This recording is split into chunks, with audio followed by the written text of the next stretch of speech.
Τοποθέτηση ράματος. Ξεκινάμε με την τοποθέτηση ράματος, προκειμένου να διασφαλιστεί η επεδότητα του συστήματος.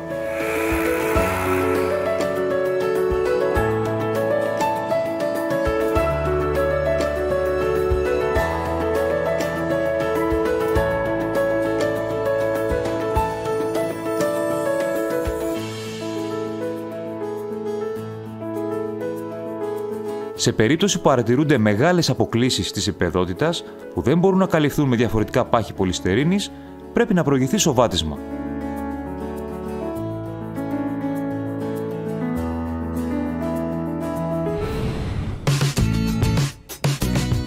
Τοπικές επισκευές με τσιμεντοειδή επισκευαστικά.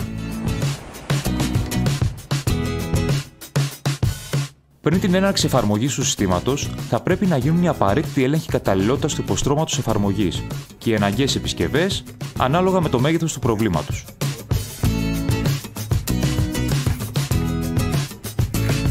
Για το λόγο αυτό, μπορούν να χρησιμοποιηθούν επισκευαστικά κονιάματα ή να γίνουν στατικές ενισχύσεις σε περιπτώσεις σοβαρότερων προβλημάτων.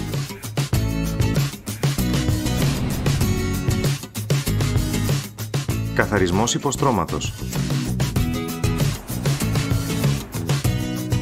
Το υπόστρωμα πρέπει να καθαριστεί για να διασφαλιστεί η απουσία σκόνης, αλάτων ή φθαρμένων παλαιών επιστρώσεων. Σταθεροποίηση υποστρώματος με το Astari Granicot Primer.